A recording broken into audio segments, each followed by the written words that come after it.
श्री राम के श्री चरणों में हम सभी अपने आप को समर्पित करते हुए राम कथा की पावन गंगा में प्रवेश करेंगे। प्रिय भक्तों, श्री धाम वृंदावन की पावन धरा पर श्री राम जी की पावन गंगा आज से नित्य 9 दिन तक ये बहेगी। और ये कथा इतनी मधुर है, इतनी पावन है कि जो प्राणी राम कथा को श्रवण कर लेता है उसके चित्त में राम स्वयं आकर विराजमान हो जाते हैं। गोस्वामी श्री तुलसीदास जी महाराज ने इसी कलयुग में आज से लगभग 445 और 50 वर्ष पूर्व, लगभग 450 वर्ष पूर्व श्री रामचरितमानस का पावन ग्रंथ लिखकर हम सभी को समर्पित किया था श्री गोस्वामी जी। गोस्वामी तुलसीदास जी महाराज अवधी भाषा में श्री रामचरितमानस को लिखते हैं। रामचरितमानस में 7 कांड श्री गोस्वामी जी ने गाए हैं। गोस्वामी जी ने ये नहीं कहा कि ये बाल कांड है, ये अयोध्या कांड है, ये आरण्य कांड है। गोस्वामी जी ने सोपान गाया, प्रथम सोपान, द्वितीय सोपान, तृतीय सोपान।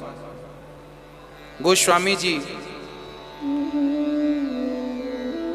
इस कलयुग में स्वयं श्री वाल्मीकि जी महाराज के पावन अवतार हैं। गोस्वामी जी कहा जाता है, गोस्वामी जी यदि ना होते तो राम कथा इतनी सरल भाषा में ना होती। रामायण तो है, रामायण शतकोटि अपारा, रामायण तो 100 करोड़ हैं। रामचरितमानस में गोस्वामी जी लिख रहे हैं रामायण 100 करोड़ है। कितनी सारी रामायण है, आनंद रामायण, भुसुंडी रामायण, वाल्मीकि रामायण, मैथिली रामायण और ना जाने कितनी रामायण है। परंतु व्यास श्री वाल्मीकि जी ने संस्कृत में रामायण का प्रतिपादन किया और वो संस्कृत सबके वश में थी नहीं। तब स्वयं गोस्वामी जी ने इस कलिकाल में सुमधुर भाषा में, अवधी भाषा में, हिंदी भाषा में श्री रामचरितमानस को लिखा और हम सभी तक पहुंचाया। बच्चों से लेके बूढ़े तक लोग गाते हैं रामचरितमानस। हम तो गांव में ही पले बढ़े हैं तो हमें पता है कि गांव में पहले के टाइम सावन और भादों 2 महीने कंटिन्यू रामायण हुआ करती थी हर गांव में। जहां भी आप जाएं तो रामायण की चौपाइयाँ आपके कानों में गूंजेंगी ही गूंजेंगी। पूरे 2 महीने सावन भादों में, श्रावण और भाद्रपद में 12 महीने। कई गांव तो ऐसे हैं, कई जगह ऐसी है जहां 12 महीने नित्य श्री रामचरितमानस का पाठ हो रहा है। गोस्वामी जी का निक छोटा सा परिचय मैं आपको दूं, उसके बाद मैं आपको गोस्वामी जी की पावन सी गंगा में आपको ले चलूं, राम गंगा में, रामचरितमानस में। गोस्वामी जी महाराज जी का जन्म संवत 1589 में हुआ था श्री राजापुर ग्राम, उत्तर प्रदेश। गोस्वामी जी महाराज के पिता श्री आत्माराम दुबे, माता का नाम श्रीमती हुलसी देवी। और कहा जाता है कि जब गोस्वामी जी का जन्म हुआ तो गोस्वामी जी जन्म से ही इनके पूरे 32 दांत थे और जन्म लेते ही इन्होंने राम बोला था। राम पैदा हुए और सारे बच्चे तो रोते हैं, पर गोस्वामी जी ने जन्म लेते ही राम बोला, इसलिए इनका नाम पड़ गया राम बोला। गोस्वामी जी महाराज बचपन से ही, जैसे ही इनका जन्म हुआ इनकी माँ चल बसी, कुछ दिनों के बाद पिता चल बसे। गांव के लोग इन्हें अभागा कहने लग गए, क्योंकि जन्म लेते ही बच्चा, माँ मर गई, फिर पिता मर गए। अब लालन पालन करने वाला कोई नहीं, पर फिर भी राम के भरोसे श्री गोस्वामी जी रहने लगे। कुछ दिनों के बाद इनके परिवार के लोगों ने इनका विवाह कर दिया। गोस्वामी जी का विवाह जो हुआ रत्नावली से हुआ, रत्नावती से। रत्नावती नाम की इनकी सुंदर सी पत्नी थी। माँ का प्यार पाया नहीं, पिता का प्यार पाया नहीं। अब पत्नी आई तो गोस्वामी जी पत्नी को बड़ा प्यार करने लग गए, बहुत प्यार करते, पत्नी को बहुत प्यार करते। और नियम क्या है कि शादी हो तो 10 दिन बाद, 15 दिन बाद लड़की को लेने उसका भाई आ जाता है। चलो लड़की ससुराल में पहली बार शादी हुई जब तो 10 दिन ही रुकती है, 15 दिन अधिक से अधिक रुकती है, फिर मायके से उसके भाई इत्यादि आ जाते हैं, चलो अब आप घर चलो। तो उसे जब लेने आए उसके भाई तो गोस्वामी जी रोने लग गए, पत्नी जाने लगी, रोने लग गए। गोस्वामी कहाँ जा रही हो? बोले हम 4 दिन के लिए जा रही हैं अपने मायके और फिर वापस आ जाएंगी। गोस्वामी जी बोले अब तुम्हारे बिना हम कैसे रहेंगे? रोने लग गए, बोले हम तुम्हारे बिना कैसे रहेंगे। मतलब इतना प्रेम गोस्वामी जी कि वो पत्नी से इतना लगाव लग गया कि उसके बिना कैसे रहेंगे ये समस्या खड़ी हो गई। परंतु फिर वो रस्म तो निभानी ही पड़ती है, लड़की तो फिर चली ही जाती है 2-4 दिन के लिए। रत्नावती भी चली गई। अब गोस्वामी जी को लगा अब मैं कैसे करूं। सुबह वो चली गई, अब उनका दिन भर मन ही नहीं लगा। वो थी तो बात कर लिया करता था, सुख दुख कह दिया करता था। गोस्वामी जी बोले एक काम करो, वो यहाँ नहीं रह सकती तो क्या हुआ, मैं तो उसके पास रह सकता हूँ ना, वो जहाँ गई है मैं वहाँ जाता हूँ। गोस्वामी जी तुरंत वहाँ चल पड़े जहाँ उनकी ससुराल थी। अब गोस्वामी जी जब चले तो पानी बरस रहा था, बारिश का महीना था। बारिश के महीने में चारों तरफ खेत खलिहान नदियाँ लबालब पानी से भरी थीं और दिन में ही उनका भाई लेके चला गया था। नदी के उस पार उनका कोई गांव था और वो चल पड़े। अब गोस्वामी जी शाम को विचार करते हैं क्यों ना मैं अपनी पत्नी से मिल के आऊँ, उसके बिना पता नहीं वो मेरे बिना कैसे रह रही होगी, वो मेरे बिना रह पा रही होगी कि नहीं। हाँ, चल पड़े गोस्वामी जी। चलते चलते चलते चलते अंधकार हो गया, रात हो गई। पर रात हो गई फिर भी गोस्वामी जी रुके नहीं, चलते गए। एक नदी बह रही थी, बड़ी बाढ़ थी और कोई नौका भी, रात को कहाँ नौका रहेगी, अब पार करना था, पत्नी से मिलने जो जाना है। गोस्वामी जी चल पड़े। एक मुर्दा बहता हुआ आ रहा था। भाई बारिश थी, कोई बह गया होगा पानी में, मर गया होगा, तो मरने के बाद लाश अक्सर ऊपर आ जाती है, फूल जाती है ना, तो मुर्दा बह रहा था। गोस्वामी जी को लगा ओहो मेरी पत्नी ने लगता है नाव भिजवाई है मेरे लिए। मतलब वो मुर्दे में पत्नी की अनुकंपा देख रहे थे कि पत्नी ने नाव की व्यवस्था करी है। अभी उन्हें मुर्दा नजर नहीं आया क्योंकि मिलन की उत्कंठा इतनी थी कि वो नाव का इंतजार कर रहे थे। तो नाव के इंतजार में अब वो जो देख रहे थे उन्हें नाव ही नजर आ रही थी। मुर्दे को नाव समझ लिया, पकड़ा और पार लग गए। याद रखिएगा, जब हृदय में सच्चा प्रेम होता है ना किसी के प्रति, चाहे वो पत्नी के ही प्रति क्यों ना हो, यदि सच्चा प्रेम होता है तो पार तो लगता ही लगता है प्रेमी, क्योंकि पार तो प्रेम ही लगाता है। हो गए अब जो है गोस्वामी जी लिखेंगे आगे कि राम ही केवल प्रेम प्यारा, अर्थात जो प्रेम है वह प्रेम ही पार लगाने वाला है। इसलिए मेरी प्रार्थना आप सभी से कि भगवान से प्रेम करना सीख लो। गोस्वामी जी उस पार लगते हैं और पूछते हुए वो गांव पहुंच जाते हैं। गांव में पूछा भाई ये रत्नावली का घर कौन सा है? लोगों ने कहा फलाना घर है। चले गए। चूंकि रात हो गई थी, दरवाजा लॉक हो गए थे। अब गोस्वामी जी उस घर की परिक्रमा लगाए, कहां से मैं चढ़ूं? तभी क्या देखते हैं कि ऊपर के कमरे में कुछ प्रकाश सा हो रहा था। गोस्वामी जी को लगा हो ना हो यहां मेरी पत्नी होगी, तो वो पीछे की तरफ खिड़की थी। संयोग देखिए कि उस समय रत्नावती के कमरे में एक सांप जा रहा था, लंबा सा मोटा सा काला नाग। गोस्वामी जी उस नाग को रस्सी समझ गए कि लगता है मेरी पत्नी ने मेरे लिए रस्सी डाल रखी है, और सांप को रस्सी मानकर वो खिड़की के द्वारा पत्नी के कमरे में पहुंच गए। अब पत्नी ने आधी रात को जब देखा, गोस्वामी जी ने उस समय वो सो रही थी, जगाया, भाग्यवान जागो देखो हम आ गए हैं। हाँ, अब जब जागी पत्नी हक्का बक्का रह गई, राम राम आप कहाँ से आई इतनी रात को? बोले हम तो नदी भी पार कर लिए और तेरे कमरे में भी आ गए। अब पत्नी बोली आपका मन नहीं लगा? गोस्वामी जी बोले आपके बिना कैसे मन लगेगा? तब पत्नी ने कहा स्वामी जी जितना प्रेम आपने मुझसे किया है, मैं तो संसार की तुच्छ सी स्त्री हूँ। 5 तत्वों का शरीर है, शरीर में दुर्गंध भरी है, वासना भरी है। आपने जितना प्रेम एक संसार की महिला से किया, स्त्री से किया, यदि इतना ही प्रेम भगवान से कर लिए होते तो आपका बेड़ा पार हो गया होता। बस भक्तों, पत्नी की इन शब्दों ने गोस्वामी जी की आंख खोल दी और गोस्वामी जी महाराज उसी रास्ते, उसी खिड़की से, जिस खिड़की से चढ़े थे उसी खिड़की से वापस होते हैं और सीधा अपने घर ना जाकर अयोध्यापुरी आ जाते हैं। और अयोध्या में प्रेम पूर्वक आप भगवान की कथा प्रेम पूर्वक सुनाते हैं। पहले तो सुनते हैं गुरुजनों के चरणों में बैठकर और फिर श्री गोस्वामी जी महाराज प्रेम से कथा सुनाने लग जाते हैं। अच्छा, गोस्वामी जी का एक नियम और था। गोस्वामी जी उस जमाने में तो अक्सर सारे लोग खुले में शौच करते थे, तो गोस्वामी जी भी खुले में शौच करने जाते थे। अब वो शौच करने जब जाएं तो वहां एक बेर का एक पेड़ था, तो शौच करने जब जाएं तो शौच के बाद जो पानी बचता उनके कमंडल में, वो पानी उनने नियम से उस बेर के पेड़ पर छोड़ देते। जो भी पानी बचता शौच के बाद वो छोड़ देते।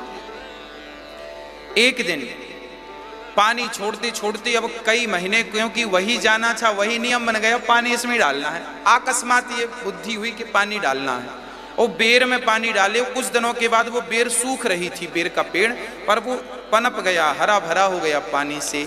एक दिन जब गोस्वामी जी ने उस बेर पर पानी डाला तो वो वहां से एक प्रेत प्रकट हो गया।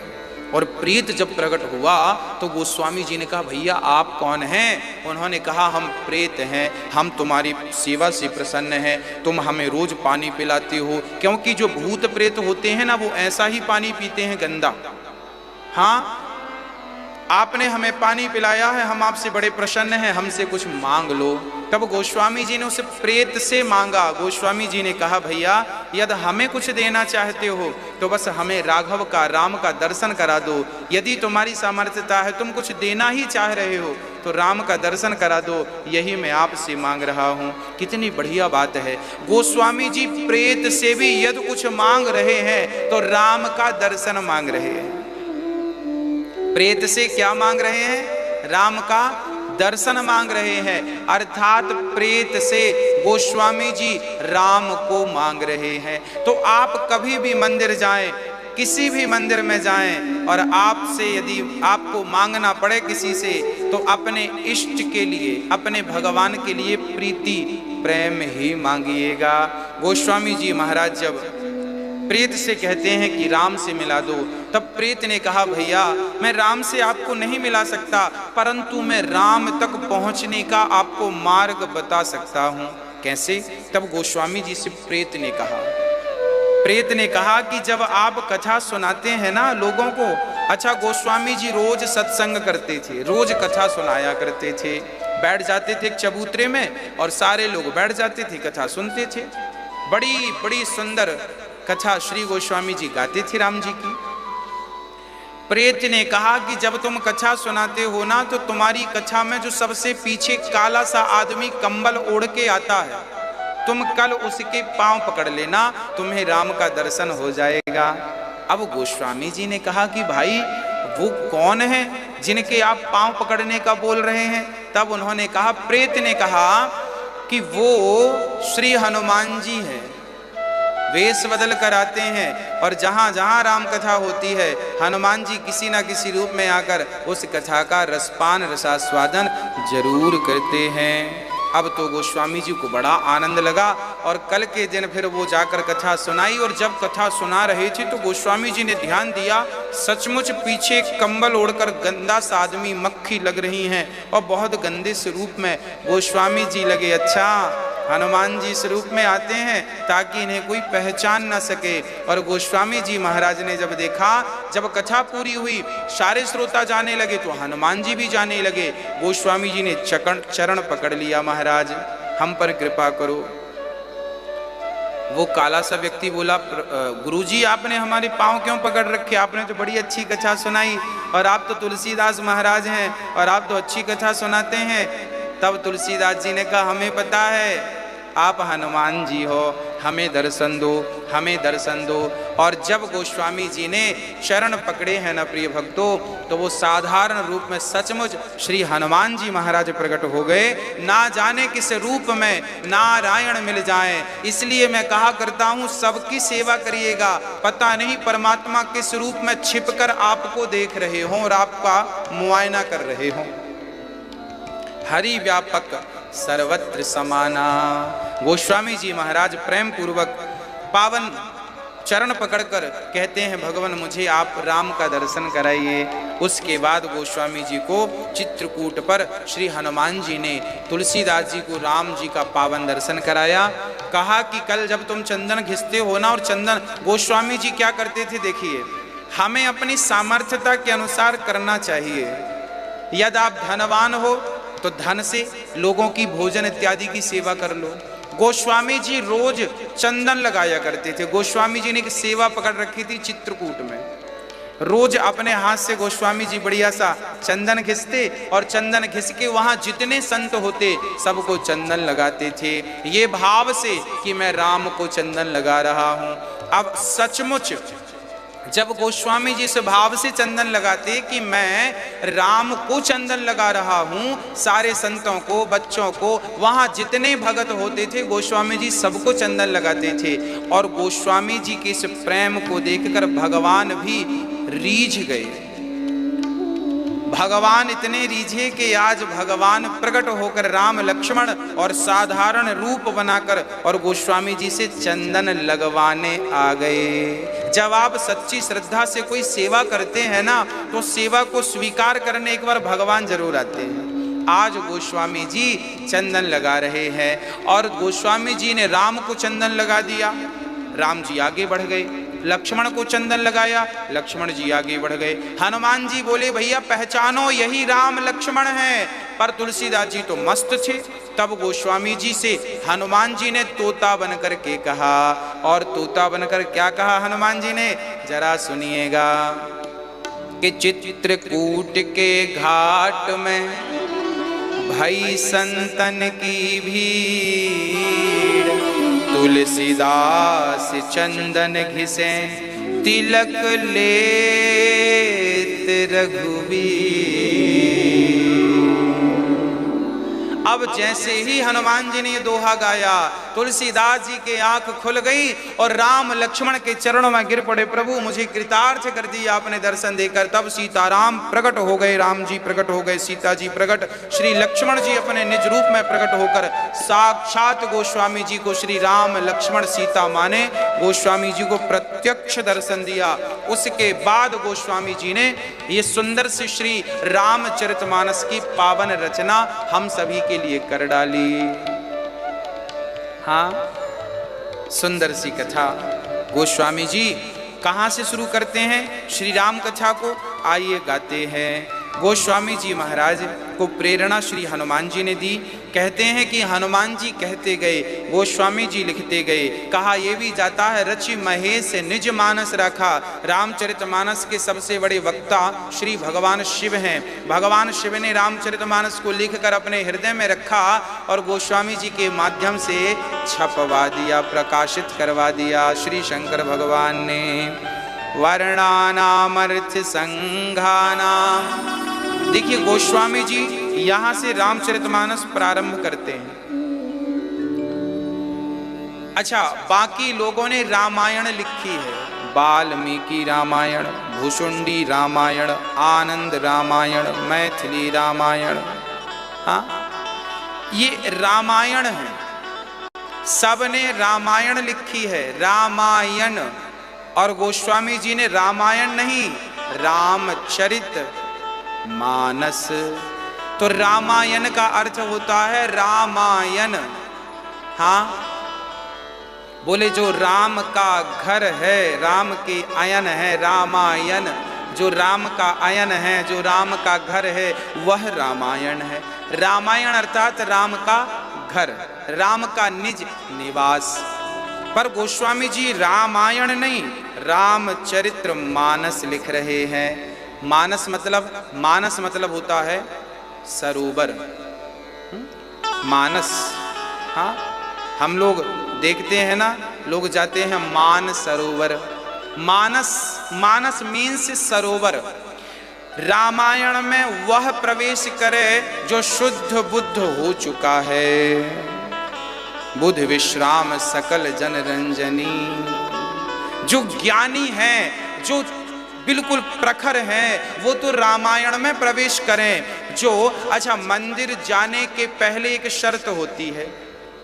मंदिर जाने के पहले शर्त यह है कि आप नहा कर ही, स्नान कर ही मंदिर जाएं।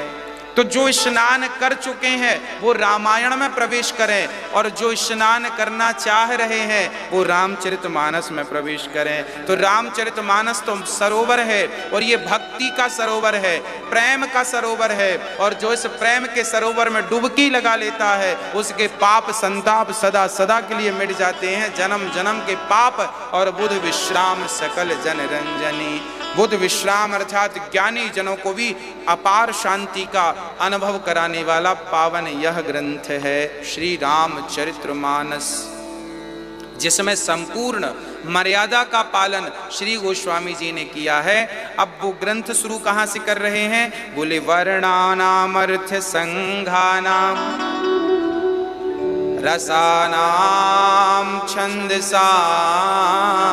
अपि मंगलानाम च कर्तारो वंदे वाणी विनायकौ।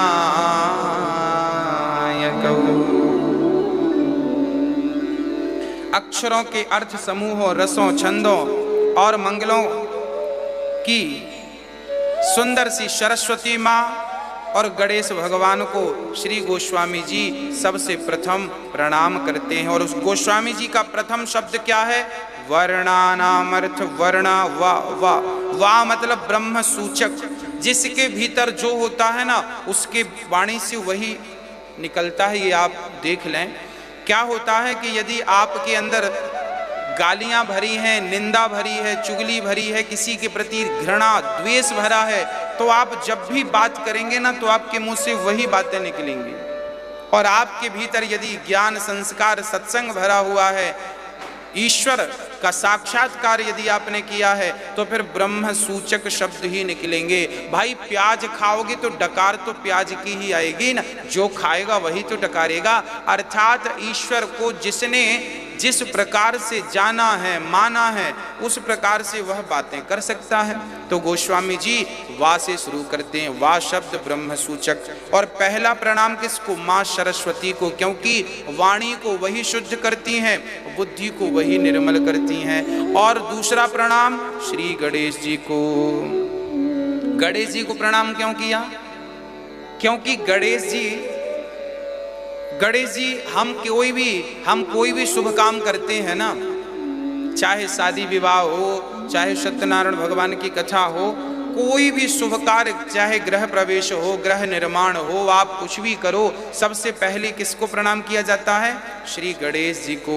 क्योंकि ये विघ्न नाशक हैं, विघ्न विनाशक हैं, कोई भी विघ्न नहीं आएगा यद भगवान गणेश जी का आवाहन कर लिया गया है। अच्छा, गणेश जी से क्यों एक्सपायर हैं श्री गोस्वामी जी, और क्यों गणेश जी की प्रथम पूजा होती है? कारण है, गणेश जी ना चूहे पर बैठे हैं। गणेश जी के चूहे पर बैठने का कारण क्या है? गणेश जी का पेट भी बड़ा है, सवारी भी चूहे की है। तात्पर्य यह है कि आपका भी थोड़ा बहुत पेट बड़ा ही होना चाहिए। बड़े का अर्थात ये नहीं कि तौंदुमल हो जाएं। पेट बड़े का अर्थ यह है कि आपका पेट इतना बड़ा हो कि आप कुछ बातें पचा सकें। हाँ, कही हुई बातों को बिना किसी से कहे उन्हें आप पचा सकें, इतना पेट होना चाहिए आपका, पच सकें कोई बात आपके भीतर।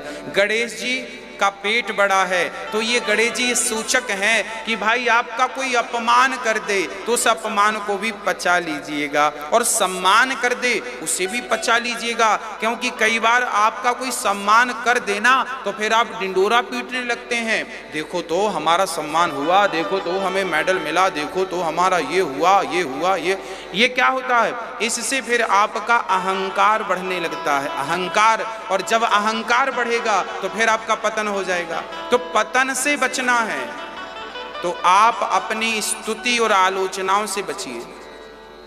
हाँ, इसीलिए पेट बड़ा है श्री गणेश जी का, क्योंकि वो स्तुति को भी पचा लेते हैं और आलोचनाओं को भी पचा लेते हैं। और गणेश जी चूहे पे बैठते हैं, चूहे को पांव के नीचे दबा रखा है गणेश जी ने। चूहे को पांव के नीचे दबाने का क्या अर्थ है? बोले गणेश जी बुद्धि के देवता हैं, और चूहा जो है ना कुतर्क है। आप देखते होंगे चूहा आपके घरों में यदि आ जाए ना तो आपके नए नए कपड़े भी कुतर देता है, कुतर देता। हाँ, चूहा हमेशा कुतरता रहता, कुतर कुतर कुतर करता रहता। चूहा कुतरता है तो चूहा कुतर्क का प्रतीक है। कई बार आपने भी देखा होगा, जैसे कथा होती है ना तो कई लोग कुतर्क करते हैं, ये भगवान क्या होते हैं, हम तो नहीं मानते भगवान को, ये कुतर्क है। तो गणेश जी ने कुतर्क को अपने पांव के नीचे दबा रखा है। और याद रखिएगा, ईश्वर पर यदि कोई संदेह करता है, संशयात्मा विनश्यति, ईश्वर पर, परमात्मा पर, राम पर, कृष्ण पर कोई संदेह करता है, कुतर्क करता है, तो गोस्वामी जी कहते हैं यदि आपकी बुद्धि कुतर्क करती है तो आप अपनी बुद्धि को, अपने मन रूपी कुतर्क को, बुद्धि रूपी कुतर्क को अपने पांव के नीचे दबाओ और वो आप पर हावी ना हो सके, अर्थात श्रद्धा हावी हो, विश्वास हावी हो, पर कुतर्क हावी ना हो, नहीं तो संशयात्मा विनश्यति। गणेश जी ने चूहे को पांव के नीचे दबा रखा है, अर्थात बुद्धि कैसी हो? तर्क रहित बुद्धि हो, कुतर्क रहित बुद्धि हो। यदि आपको कुछ समझ में नहीं आता तो तर्क तो करिए, बट तुरंत कुतर्क मत करिए। तर्क करने का अधिकार है। आपको कोई बात समझ में ना आए, आप पूछ सकते हैं कि गुरुजी ये क्या बात है, ये ऐसे क्यों, ये तो जानिए, पर ईश्वर पर संदेह ना करिए। अभी मैं संशय संदेह की एक चर्चा थोड़ी आगे सुनाऊंगा, जरा सुनिएगा। श्री राम जी के पावन चरणों में, सीता माँ के चरणों में गोस्वामी जी प्रणाम करते हैं और पुनः गाते हैं कि ये जो रामचरितमानस है, ये नाना पुराण निगम, ये नाना पुराण, ये 18 पुराण, 4 वेद, सबका शास्त्रों का सार स्वांतः सुखाय तुलसी रघुनाथ गाथा, अपने आनंद स्वांतः निह, स्वयं के आनंद के लिए गोस्वामी जी ये ग्रंथ गा रहे हैं, वेदों का, पुराणों का सार इसमें भर रहे हैं। और गोस्वामी जी कितनी बढ़िया बात लिख रहे हैं, जरा सुनिएगा कि मूकम करो, ये गोस्वामी, ये गीता का श्लोक है, इसी को हिंदी अनुवाद गोस्वामी जी ने किया है।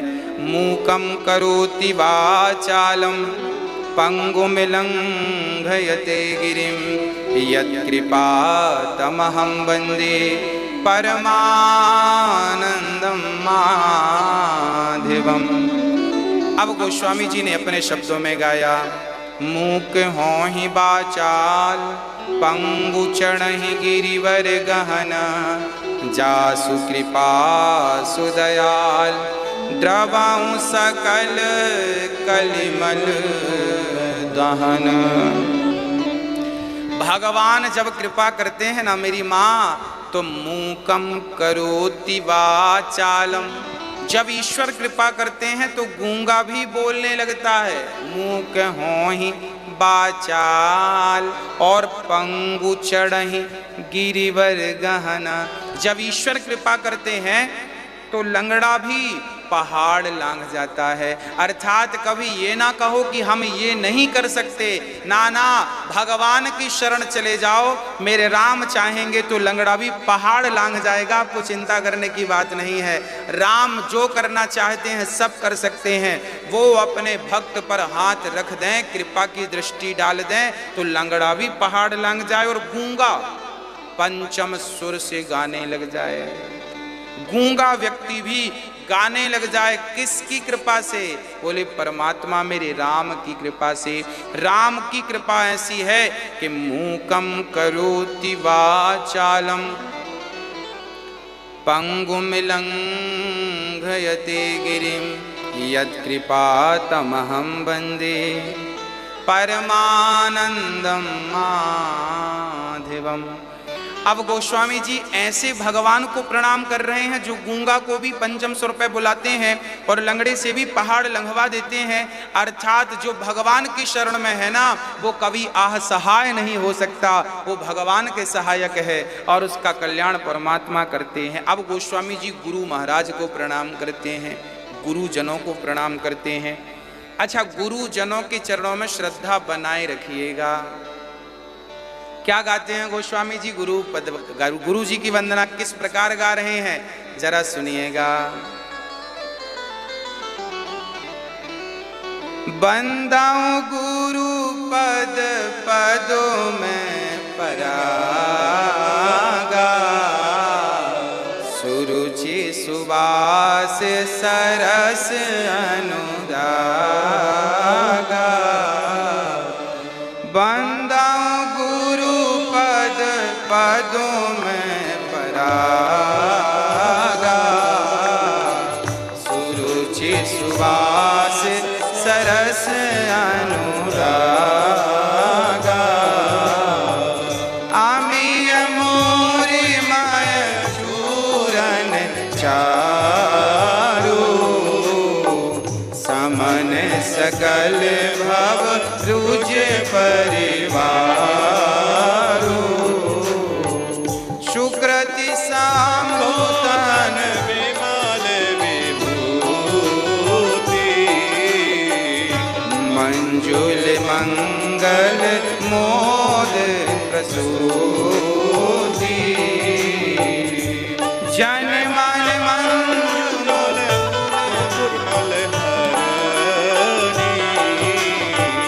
किए तिलक गुण गण बस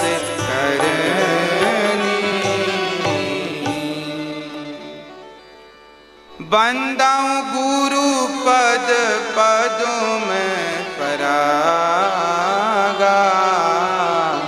सुरुचि सुवास सरस अनुरागा। गोस्वामी जी गा रहे हैं कि बंदाऊं गुरु पद पदों में परागा, सुरुचि सुवास सरस अनुरागा। गोस्वामी जी कह रहे हैं बंदाऊं गुरु पद, गुरु जी के चरणों की जो रज है, धूल है, गोस्वामी जी कह रहे हैं पहले मैं उस धूल की वंदना कर लूं, पहले मैं उस धूल को प्रणाम कर लूं जिस धूल पर, जिस रज पर मेरी गुरु जी खड़े हैं, उस धूल की वंदना कर रहे हैं गोस्वामी जी। उसके बाद चरणों की वंदना कर रहे हैं गोस्वामी जी। कहते हैं श्रद्धावान लभते ज्ञानम, यदि आपकी श्रद्धा गुरु पर है तो आप कई गुना गुरु के आशीर्वाद से आप कई गुना तरक्की कर जाएंगे। हाँ, कहते हैं जिन पर गुरु की कृपा होती है ना, दशरथ जी का भी दुख दूर तब हुआ जब वशिष्ठ जी की कृपा हुई, क्योंकि उनकी संतान नहीं थी। तब गुरु जी के पास गए और गुरु गृह गयऊं तुरत महिपाला। गुरु जी से कहा गुरुदेव मेरा तो संतान नहीं है और चौंचपन बुढ़ापा आ गया। तब गुरुदेव ने कहा धरहूं धीर हुई है सुत चारी, चार बेटा होंगे चिंता ना करना। किसकी कृपा? बोले गुरु जी ने यज्ञ कराया, यज्ञ भगवान की कृपा से। आज दशरथ जी के यहाँ लाला हुए, राम लक्ष्मण भरत शत्रुघ्न। तो दशरथ जी के जीवन में भी यदि दुख समाप्त हुआ तो गुरु कृपा से समाप्त हुआ। हाँ, तो अच्छा, राम भी गुरु के पास गए पढ़ने के लिए। गुरु ग्रह गयाऊं पढ़न रघुराई, अल्प काल विद्या सब पाई। श्री राम पढ़ने के लिए गुरु की, अर्थात भगवान को भी गुरु का आश्रय लेना पड़ेगा। कई लोग बोलते हैं गुरु जी हम गुरु बनाए, जरूरी है क्या? गुरु बनाना जरूरी है क्या? अरे भाई, दत्तात्रेय जी ने 24 गुरु बना डाले। गुरु बनाना अति अति आवश्यक है, क्योंकि गुरु के बिना सच्चा, देखिए आप जो विद्यालय में पढ़ते हैं ना, स्कूल कॉलेज में पढ़ते हैं, वो क्या होती है? वो शिक्षा होती है। शिक्षा, शिक्षा तो आपको मिल गई, परंतु गुरु क्या देते हैं? बोले गुरु शिक्षा नहीं देते, गुरु तो दीक्षा देते हैं। दीक्षा, तो शिक्षा क्या है और दीक्षा क्या है, ये मैं आपको बता दूं। देखिए, जमीन से डीजल और पेट्रोल निकलता है, पर जैसा निकलता है वैसा का वैसा तो गाड़ी पे नहीं डाला जाता। निकल तो आया जमीन से डीजल पेट्रोल, परंतु उसे प्लांट लगाकर फिल्टर करना पड़ेगा। ऐसे ही आपने जो विद्यालय में शिक्षा पाई वो तो जमीन से निकला डीजल की तरह है। हाँ, शिक्षा पाई, सारी शिक्षाएं आपने पाली, परंतु गुरु क्या है? गुरु वो फिल्टर मशीन है। गुरु आपकी शिक्षा को फिल्टर करता है और बताता है कि ये शिक्षा आपके काम की है। क्योंकि जब डीजल पेट्रोल फिल्टर होता है ना, तो खास खास चीज तो निकल जाती है और जो बचा हुआ मटेरियल है वो वेस्ट हो जाता, फेंक दिया जाता है, उसका दूसरा ही उपयोग होता होगा, पर डीजल पेट्रोल बिल्कुल स्वच्छ हो जाता है। ऐसे ही जब जैसे जैसे जैसे हंस दूध पीकर और पानी को छोड़ देता है, ऐसे गुरु का ज्ञान यदि लोगे तो आप गुरु की शरण में जाओगे तो गुरु सार तो आपको दे देगा और कह देगा कि इस शिक्षा से तो आपका उद्धार हो जाएगा, इस दीक्षा से आपका कल्याण हो जाएगा। और जो व्यर्थ ने आपने संग्रह कर रखा है, कई बार आप अपने भीतर कपट को जगह दे देते हैं, अहंकार आपके भीतर घुस जाता है। अहंकार, कपट, क्रोध, लोभ, आजकल के बच्चे पढ़ने जाते हैं वहीं बिगड़ जाते हैं, क्योंकि उनकी शिक्षा तो है पर दीक्षा नहीं है। और दीक्षा होती तो बिगड़ने की संभावनाएं समाप्त हो गई होती, क्योंकि वो अंकुश लगा देती है बुराइयों पर। आपको याद रखिएगा, जो सत्संग करते हैं उन्हें क्रोध अधिक नहीं आता, वो अपने क्रोध पर कंट्रोल करना जानते हैं। और पढ़े लिखे पीएचडी वाले विद्यार्थी वो कंट्रोल क्रोध पर करना नहीं जानते। क्यों? अनपढ़ आदमी जो सत्संग से जुड़ा है वो तो अपने क्रोध को कंट्रोल कर सकता है, पर पीएचडी वाला क्रोध को कंट्रोल नहीं कर सकता, क्योंकि वो शिक्षा प्राप्त किया है और इसने दीक्षा पाई है। शिक्षा पा करके व्यक्ति संसार में धन तो कमा सकता है, संसार का सुख तो पा सकता है, पर शांति पाना हो तो शिक्षा से नहीं, शांति तो दीक्षा से ही प्राप्त होती है। यदि मन को आप शांत करना चाहते हैं तो शिक्षा शांत नहीं, दीक्षा शांत करेगी। इसलिए जीवन में शिक्षा के साथ दीक्षा आवश्यक है। इसलिए गोस्वामी जी सबसे पहले गुरुजनों को प्रणाम कर रहे हैं और कह रहे हैं, श्री गुरु पद नख मणिगण ज्योति, सुमिरत दिव्य दृष्टि ही होती। आहा, कहते हैं जब मैं गुरु जी के चरणों का ध्यान करता हूं ना तो मुझे दिव्य दृष्टि प्राप्त हो जाती है, ऐसा गोस्वामी जी कह रहे हैं। हाँ, इसके बाद गुरु जनों को प्रणाम करने के बाद गोस्वामी जी प्रणाम किसको कर रहे हैं? बोले, बंदाऊं प्रथम महीसुर चरना, मोह जनित संशय सब हरना। गोस्वामी जी अब ब्राह्मणों को प्रणाम कर रहे हैं। विप्रधेनु सुर संतहित लीन मनुज अवतार, भगवान ब्राह्मणों को, श्री गोस्वामी जी विप्र देवताओं को प्रणाम कर रहे हैं। बोले बिना विप्रों की कृपा के, बिना इनके चरणों की धूल के मेरा कार्य सिद्ध नहीं हो सकता। इसलिए विप्र देवताओं के चरणों में गोस्वामी जी अपना मस्तक नवा देते हैं, चरणों में रख देते हैं। क्योंकि सारे देवी देवता मंत्रों के अधीन होते हैं और मंत्र ब्राह्मण के अधीन होते हैं।